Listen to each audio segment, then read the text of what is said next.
Good morning, and I want to thank the organizers for inviting me to this year's Minsky Conference. It is indeed a beautiful day, a beautiful setting, so I suspect that will facilitate important discussion today.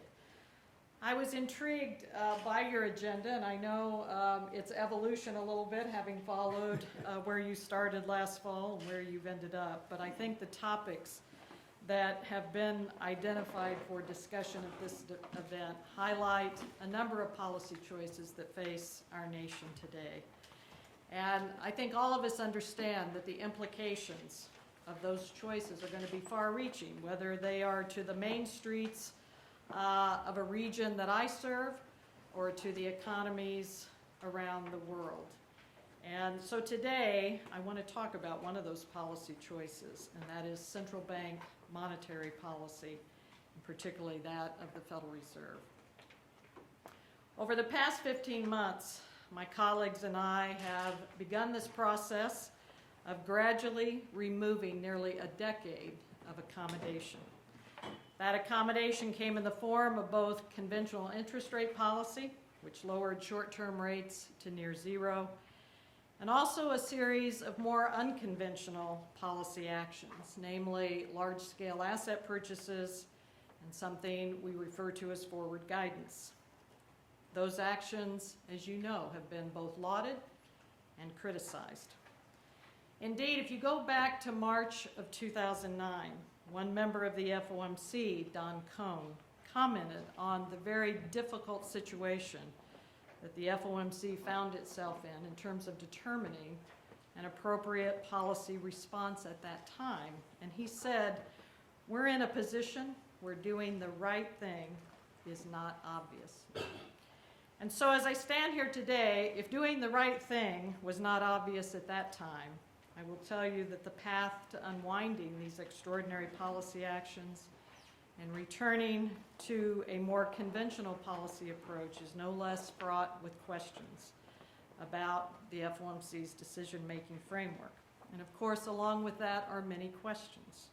How will conventional and unconventional policy accommodation be removed? What are the implications of that? Is the process of normalizing policy today behind the curve? What linkages are there between the large balance sheet and any adjustments and interest rate policy? And what exactly is the right level of interest rates that best supports long-run price stability for our economy? Many questions. My remarks today, you'll be pleased to know, are not going to try to tackle all of those, but they're important questions. And so what I plan to do today is focus on the process of normalization, what some of its challenges are, particularly as it relates to unwinding the Federal Reserve's balance sheet. Before I get into that, though, I want to begin with an economic backdrop, if you will, under which the FOMC is considering these policy adjustments. And of course, now would be a good time to remind you that these are my views that I express today and not those of others on the FOMC. For the most part, I think the economy looks to be on solid footing. It doesn't mean that it is performing necessarily the way we hoped we would want, the way it has in the past, but I think by most metrics, it's come a long way. Consumers are confident, they're spending, household balance sheets are in better shape, and house prices are rising. Employment has gained traction, which has brought the unemployment rate down to 4.5%.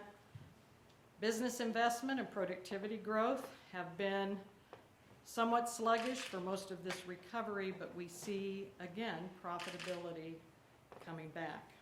The energy and manufacturing sectors also are bouncing back with the stabilization in oil prices and the value of the US dollar. In general, the economy has come a very long way since the financial crisis that began nearly a decade ago. And I think particularly noteworthy is that it has weathered a number of shocks over the course of this lengthy expansion. Despite the apparent health of the economy, though, policymakers are always attentive to risk on the horizon. Today, however, there's a sense that outcomes could actually be better than expected rather than worse. For example, if you look at the FOMC's latest summary of economic projections, which are affectionately known as the dot plots, you'll see that more participants now see risk that real GDP growth and inflation could be higher than forecast rather than lower. This shift in risk assessment is in sharp contrast to the more pessimistic views that dominated past projections. And it has been this outlook that has encouraged the FOMC to continue the process of normalization. Let me talk a little bit about the dynamics, though, around the decision-making framework today. And I'm going to go back to how it looked before the crisis. So prior to that, the business of setting monetary policy involved relatively few moving parts. FOMC decisions could be steered with a fair amount of precision by the Federal Reserve's open market desk and with a relatively modest amount of intervention in financial markets. Obviously, there were other aspects to that process, but the tools and considerations were generally well understood and relatively straightforward. Today, conducting monetary policy is considerably more complicated, owing in part to the size and composition of the Federal Reserve's balance sheet. If you look back just ahead of the financial crisis, you would see the Fed's balance sheet was slightly less than $1 trillion, and it was a portfolio of short-term treasuries. Over the period from 2009 to 2014, a series of large-scale asset purchases swelled that balance sheet to nearly $4.5 trillion.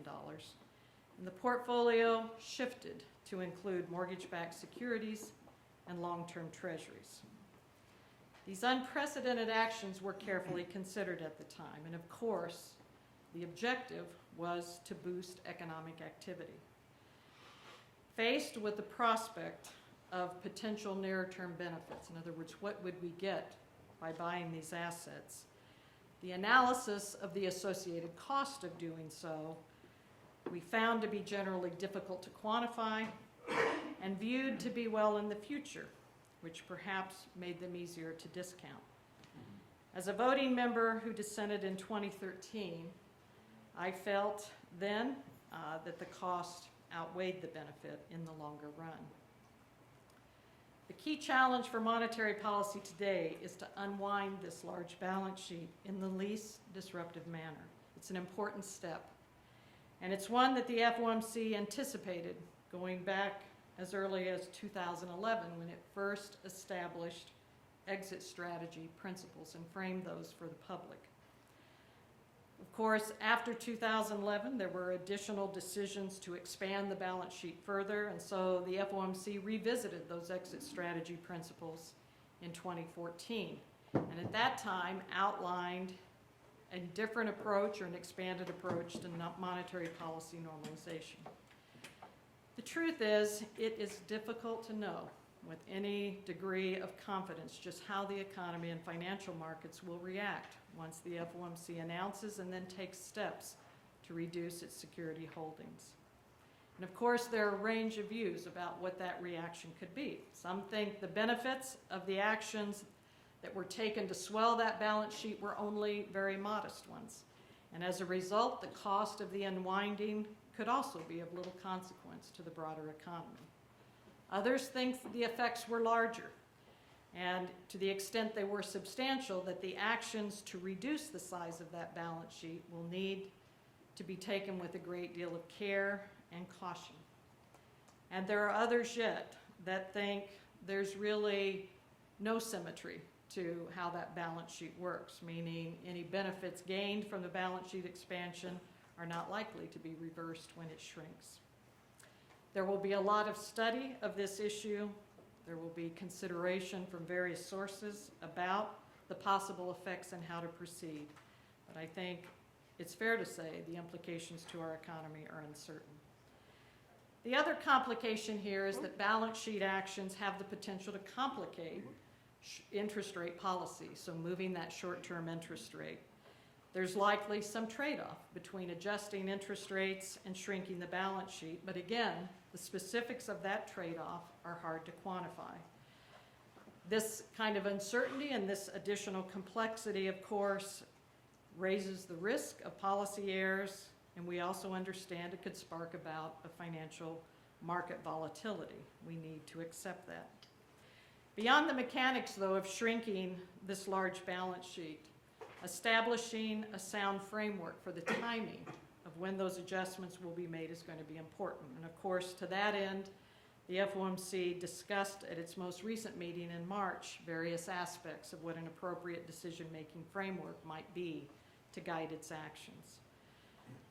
Balance sheet adjustments, in my own view, are going to need to be gradual and smooth, which is an approach that I think carries the least risk in terms of a strategy to normalize its size. Importantly, though, once that process begins, it should continue without reconsideration at each subsequent FOMC meeting. And by that I mean the process should go on autopilot in some respects and not necessarily vary with moderate movements in the data that will come in. To do otherwise would amount to using that balance sheet as an active tool of policy outside of periods of severe financial or economic stress. And in my view, I think that would increase rather than reduce uncertainty. So given the conditions that we see in the economy today, I support beginning that process of reducing the balance sheet as early as this year. This would further normalize the stance of policy and I think leave more highly liquid and safe securities available to the market. A market where I think it will be increasingly important that the central banks step back and allow markets to price risk and to allocate resources. I do not favor deferring action for the purpose of allowing inflation to overshoot the 2% goal or to press labor markets into a condition where they are overheating. I want to talk about the context for the 2% inflation target that the Federal Reserve adopted back in 2012. Remember, at that time, the unfamiliar nature and the unknown consequences of these large-scale asset purchases had piqued concerns in the public and actually more broadly in academic circles about the implications for inflation expectations. And so anchoring those expectations with a more explicit commitment to price stability was appropriate, and I supported that decision. In the years following, however, we've seen inflation run below that stated target, although at times only slightly below, and only recently has it moved to just over 2%.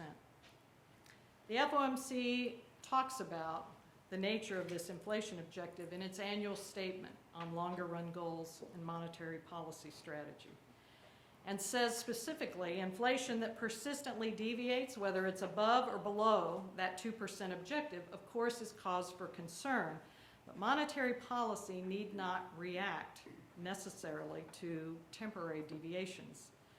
And importantly, I do not interpret the strategy as calling for inflation to linger above 2% in order to make up for past shortfalls, but rather that we keep an eye on inflation being stable in the long run without any deliberate overshooting. Continuing highly accommodative policy or adjusting monetary policy in response to modest shortfalls or overshoots from the inflation goal is an attempt, in my view, at monetary fine-tuning. It is often not practical and may ultimately prove costly. So although inflation is running close to 2% today, and most forecasts expect it to remain there, I want to point out that when you look at the components of that inflation, the prices of different goods and services are rising at very different rates. For example, services inflation has been running well above 2%, and housing rents in particular have been playing a key role in moving inflation higher. By several measures, rents are rising faster than aggregate wages. So keeping monetary policy easy to achieve higher inflation has the potential to push those rents still higher, negatively affecting a large percentage of households.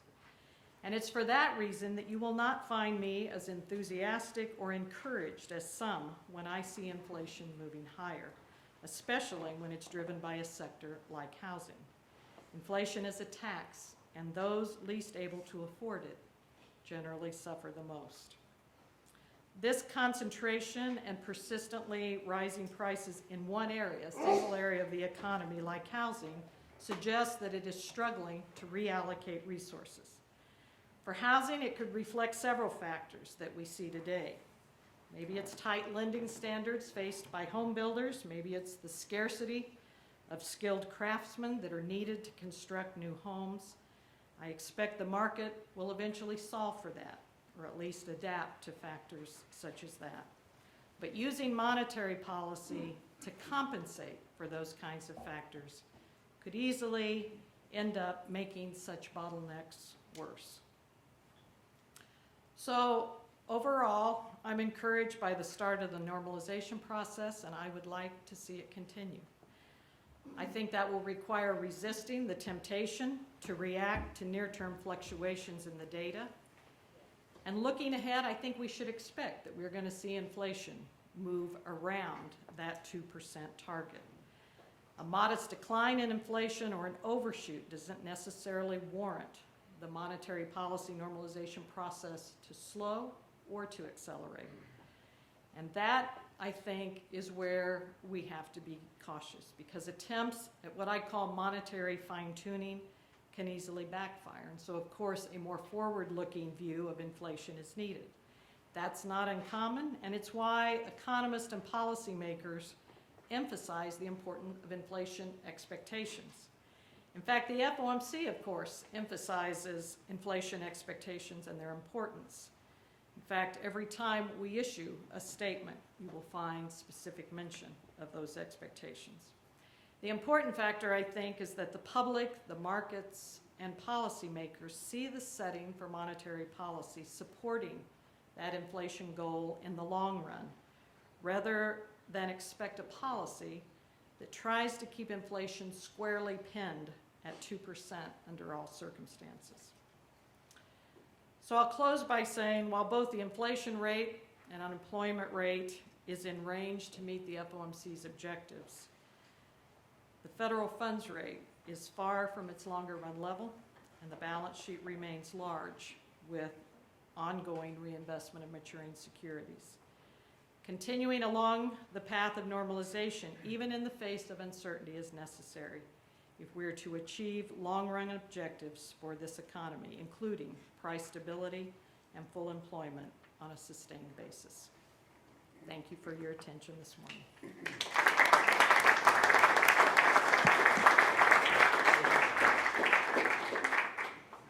Would you be willing to take some questions? I'd be happy to take some questions. Okay. Open the floor then to anybody. Okay. Paulo? Is this on? No, we Notes about the exchange rate of the dollar. Is one of the targets or So the FOMC, your question is, how is the FOMC looking at the exchange rate for the dollar? The FOMC looks at the exchange rate of the dollar as it does many economic variables and is not targeting the dollar. We leave that to the Treasury. So we are looking at the factors that Congress has mandated for us, and that is primarily looking to the long run for sustained growth in this economy by looking at price stability and looking at how we can maximize employment in the process of doing that. Now, I will say, excuse me? the market will take care? The market will take care of it, I believe. Okay. Kathleen's right behind Paulo. Hi, President George. The conference is America First, and so we're going to be talking about Trump's fiscal policy, however it unfolds. But is the assumption of the Fed that there will be a fiscal boost to aggregate demand, and therefore that inflation that we're talking about, there's a risk of it accelerating with aggregate demand exceeding what the economy can handle, if that's correct? And then two, do you see any scenario where this could provide a jolt, say, to R-star and lift the neutral rate and give the Fed some breathing room? So trying to gauge the impact of fiscal policy, as you know, is a challenge right now. And so in my own forecast have not incorporated that without seeing exactly. Like others, though, as I noted, seeing where the risk to the outlook might be, I would say that poses a potential upside risk. We could see faster growth than has been forecast. We could see inflation moving higher. But that, I think, suggests steady as we go in as the economy stands today, and we'll see how that unfolds. Those policies will be important. They will be consequential one way or the other in how that unfolds. To the point of will it raise what we believe to be the neutral long-run rate for Fed funds, I suspect that could be a component of that. You know that has dominated a great deal of discussion, trying to figure out where are we headed. Has that number come down relative to where it was? And I think you see in those summary of economic projections, there has been a downshift in looking at that longer run measure. Whether we have permanently reached that state, I don't know. I think we'll have to see if the economy actually can pick up relative to that trend rate of growth we've seen. That may in fact boost what that longer run R-star looks like. Stephanie? I wanted to read you a quote that I ran across just yesterday. It's from Hyman Minsky's own work. And in the context of discussions about unwinding the Fed's balance sheet, I just wondered if you could tell us to what extent, if any, considerations like these are things that the FOMC thinks about. So what Minsky wrote is this: if we consolidate the books of all of the government agencies, then the Treasury debt held by the Federal Reserve banks would appear as both an asset and a liability of the government. Such internal financial arrangements are usually ignored, but the debt, to all practical purposes, does disappear once it enters the Federal Reserve's portfolio. So when you think about unwinding, for all intents and purposes, once the Fed buys the bonds, it's as if the Treasury never issued them in the first place, is the point that Minsky's making. So could you talk a little bit about to what extent you all think about this in terms of debt management and fiscal? Yeah. So the size of the balance sheet today, and I think as you think about consolidating the books of the Federal Reserve with the federal government, absolutely, in an accounting sense, that's what happens. You see that is not of consequence to the taxpayer as a whole, how we think about the debt more generally. Remember, though, the objective of the central bank in undertaking these actions was to affect market functioning in some way. It was to pull out those safe assets, and the objective was to create what some call the wealth effect, was to create more risk-taking in the markets by virtue of fact that you would create scarcity with those safe assets. And I think some would argue that's happened. We saw housing values begin to turn around and rise. In my part of the country, you saw farmland begin to take a quick step up, notwithstanding the rise in commodity prices. We've seen equity prices move up. So to the extent that that was the objective, I think some would say we've seen that play out. The reason I talk about not will it settle out in terms of an accounting sense of offsetting, but that unwind then is open to this debate that you see we're having about what will be the implications. Is the going in the same as the coming out? Will the pulling those safe assets out of the market to force risk then cause an unwinding of risk in some way? As you see that go. And so I think for myself, I don't think we can know. I think the honest answer is moving slowly to see how markets react to that is important. I do think though, a central bank with a smaller footprint, and you will see this in some of the FOMC's earlier communications, returning to a smaller footprint, only a balance sheet that's as large as needed to conduct more conventional types of policy is where we should be headed. That, of course, and that timeline could be a long one. Yes, my question is with regard to the Fed's balance sheet. Do you have a professional preference on how it should be done? Should it be done through an active open market operation sale of the securities, or let the securities retire? And related to that is, depending on which method you use, is there a difference in terms of the efficacy of monetary policy? So that question is very core to the discussion. So my own preference, and again, the committee has had this conversation for some time. I was not particularly in favor of foreclosing the option of sales, but the committee has said in its normalization principles that it does not anticipate sales other than what it might take. So the focus is on what happens with those maturing securities. And will you cease those reinvestments? Or will you try to smooth them? So if you look at the maturity schedule in that portfolio, you will see it looks a little choppy. My own preference would be to start the process, indicate how we will smooth that in some way. I think that makes sense. Some months you see a fair amount of those bonds maturing. We also know as rates rise, those mortgage-backed securities are not likely to prepay in the way they had. That duration may extend. So I think we're going to have more conversations about how that works. But I do favor a smooth and a gradual process. And then once we set it, let that work in the background and go about focusing on how short-term rates should be adjusted relative to the economy. Thank you.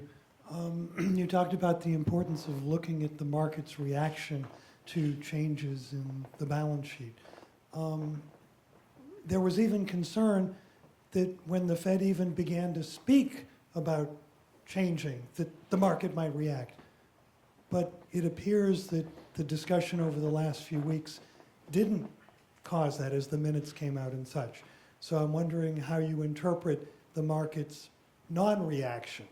And then second, I know you don't want to pay attention to one specific economic detail, but the latest CPI data was shocking to me in the sense of it was the first time the core CPI was actually down in quite a long period of time.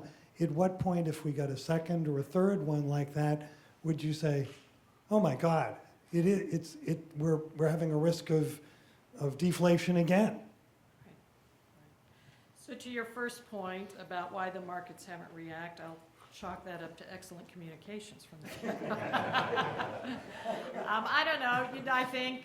I think the Federal Reserve has tried to communicate clearly, and the idea of reaffirming its exit strategy principles back in 2014, from time to time revisiting those, I think has been an attempt to try to be very public, to try to communicate about what might happen.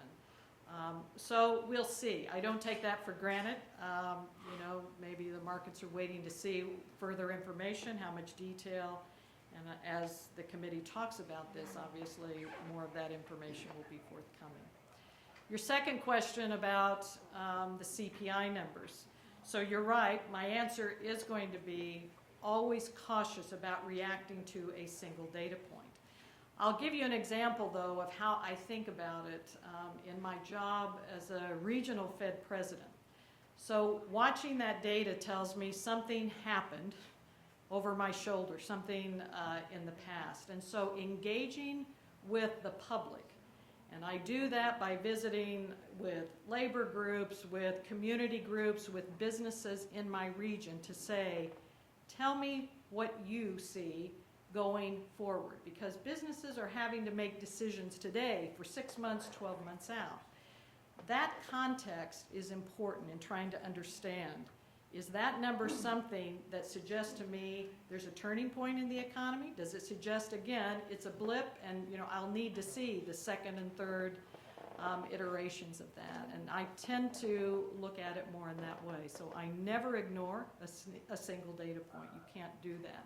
But you do have to understand what might be driving that, and if it's not clear to you that this is the beginning of a turn, then this process of waiting for additional information can be important.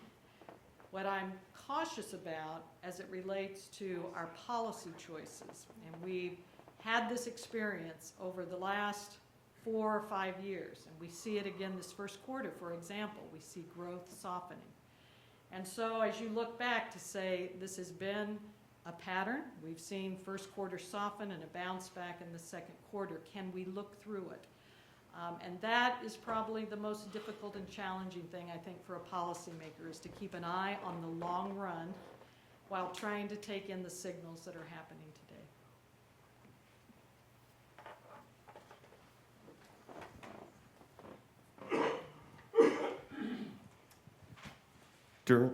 During your talk, you mentioned that while CPI was at a level while inflation was at about 2%, there were certain subsectors where it was far higher.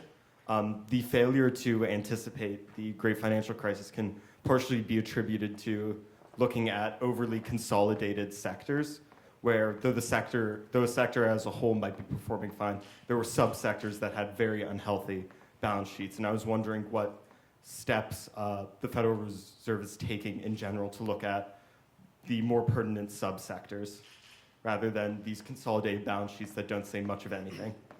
So you raise a very important point, which is aggregate numbers, aggregate measures tell you something, and they're generally our best proxy for what the Federal Reserve has to be thinking about, and that is not specific sectors.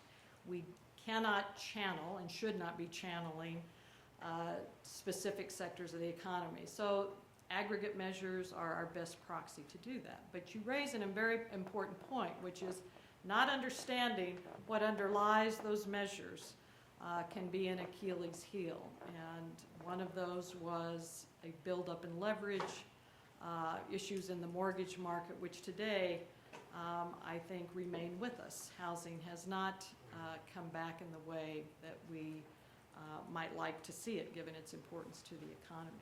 So it is the job of the policymaker to look carefully at what some call the micro data to understand, again, as I just said, what is building up to those aggregates.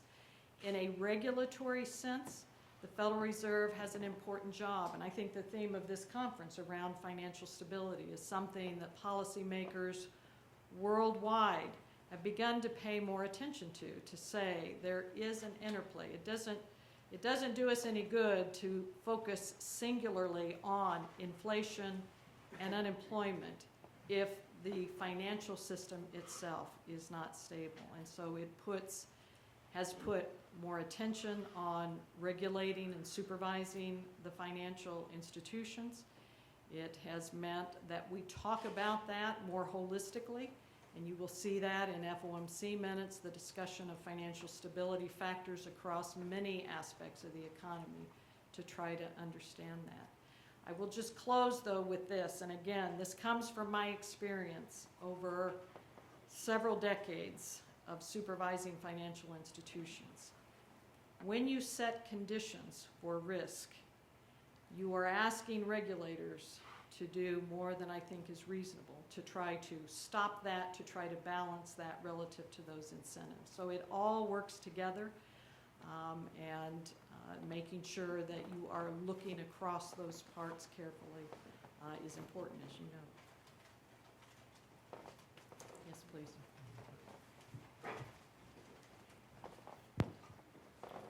President George, thank you for being here today. And my question would be, given that the Fed is planning on normalizing the size of the balance sheet, former Chairman Bernanke last year exposed for the Brookings Institute the benefits of the overnight reverse repo, as well as the interest on excess reserves to maintain a certain level of stability within the financial system. So my question would be then, if we are to normalize the size of the balance sheet, is that to pre-recession levels, or is that to a certain new level to maintain these two mechanisms?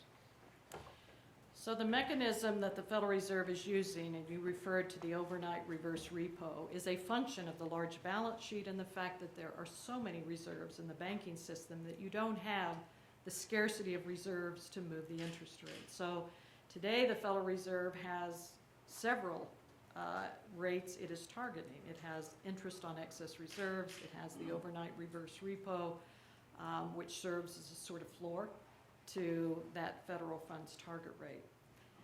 If you are to get back, though, to what the committee has said, and that is a smaller footprint, a balance sheet that is no larger than needed, yes, the balance sheet will be larger than when we went into the crisis. The economy has grown, And I suspect you will see a larger balance sheet, but it won't be $4.5 trillion, I doubt. And that will be, again, the challenge of the committee and its analysis to say, what is that longer run framework that will allow the Federal Reserve to conduct its policy in the least disruptive manner, that intervenes in markets only to the extent that it needs to.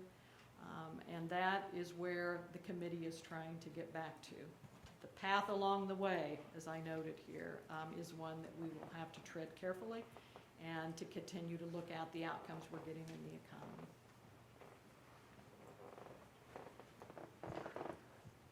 Okay, if there are no more questions, I'm going to abuse my position as chair to ask to pick up on what I thought was a very interesting point about the use of the size of the balance sheet as a short-term policy tool.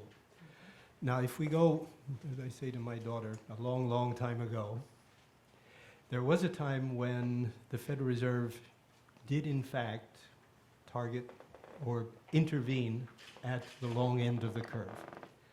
And there was a decision taken to suspend that policy and to move to emphasis on short-term rates and effectively, eventually, to the policy that we now have. Now, if we look at QE, basically, a QE was an attempt to influence the yield curve. And it was pretty straightforward what the Fed was attempting to do. So my question is, I quite understand that it's perfectly inappropriate to think about the size of the balance sheet as a short-term policy tool. I think just in terms of operations, this would be impossible. But does this also mean that the Fed is, again, going back to the old position of leaving the longer end of the yield curve to be determined by the market? Well, implicitly, I think that's the case, unless there is a change in the long-run framework that the committee uses. And you would have seen several meetings ago a discussion about, last year the staff did a fair amount of work on thinking about what is the appropriate longer-run framework for monetary policy. If decisions are made to change that, you may find the committee targeting a different regime than it has been. But today, the approach we're taking is one that expects the movement in that short-term rate is going to set the path of interest rates. That's a challenge to know with this balance sheet when you're trying to do both ends of the curve. And I will hear people express their concerns about what that will mean. So this is an experiment that we are moving out of, and I think have not foreclosed thinking about what that long-run framework should be, as you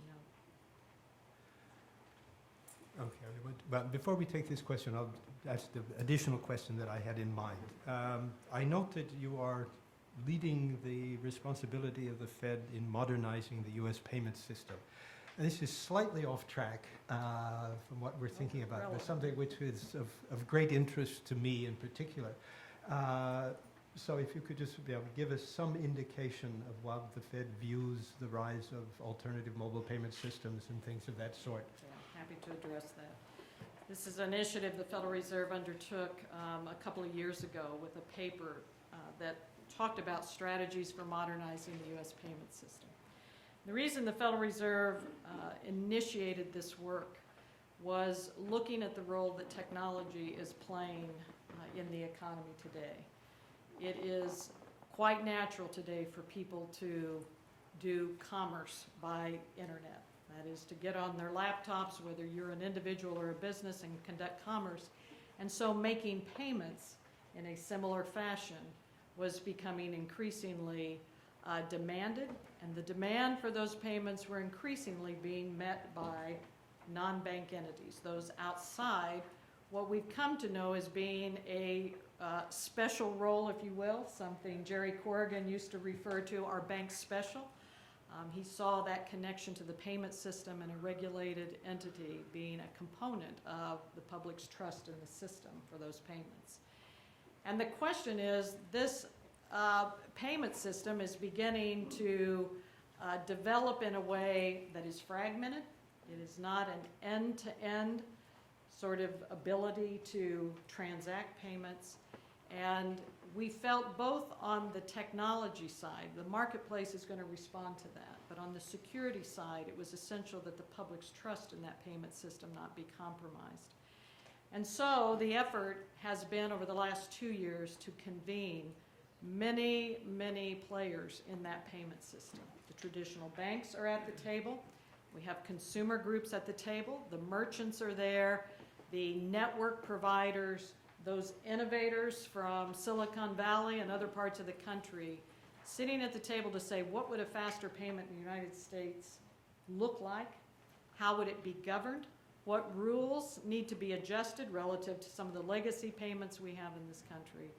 And this summer, we expect that that task force will issue its report that will talk about what the prospects are of achieving the kind of system in the United States that will serve us well, to think about some of the issues that we know have come out of other emerging networks over time. So this is an important component. People ask, is our involvement a way to limit innovation, to push against things like bitcoins and digital currencies? And it's not at all the case. It is really one to say, this country has always built off of its legacy systems. So we continue to issue a lot of cash. People find cash to be a relevant payment form, but they are also increasingly wanting to use their mobile phones to make those payments. And so we look forward to that task force report this summer coming out. It will then be an opportunity for the Federal Reserve to respond to that relative to those desired outcomes we were looking for in the paper 2 years ago. One more question. Thank you. At a time where some companies are reportedly finding it hard to find qualified employees, at a time where the unemployment rate is seemingly near target, but the what's the word? The proportion of people who are employed, the participation rate is relatively low, where long-term unemployment has, for some people, been a real problem. So we've gone through something different over the recovery, the period of years over the recovery from the global financial crisis. How do you put all of these things into the soup to think about them? It's a very good question. So the labor market has lots of moving parts too, as we talked about earlier. In fact, my staff in Kansas City have put together a labor market index to try to judge some 24 different variables to say how should we be thinking about the health of that labor market versus the level of employment versus the momentum with which jobs are coming online. If there's one issue, though, I hear consistently in my region, and my guess is around the country more generally, is how important the workforce and its skills will be to the future economy. And that future economy we're beginning to see unfold today, where the kinds of skills that are in demand seem to be in short supply. And so policies that will aim at trying to make sure that that workforce grows, and it grows in a way that can meet the needs of the economy, is going to be critical. That, of course, is beyond the reach of monetary policy to solve, but I'm no less interested in how those policies unfold. When I go around my region, I will hear we are short of skilled labor, people that can weld, people that can work in construction. We are short of skills for any number of kinds of jobs today. I visited a company last week that pointed out how many jobs they had on their payroll today that didn't exist 2 years ago. So these are jobs that had replaced some, but now we're requiring higher skills. I'm also encouraged when I go around my region and see colleges, to see elementary schools, high schools that are beginning to think about this issue and beginning to think about how to work with young people to understand what their choices are and how to encourage those relative to the economy that we see unfolding. So, very important issue, I think, for the future. Okay. Nobody else All right. has? any more questions? We know everything that we now need to know. Thank you very much.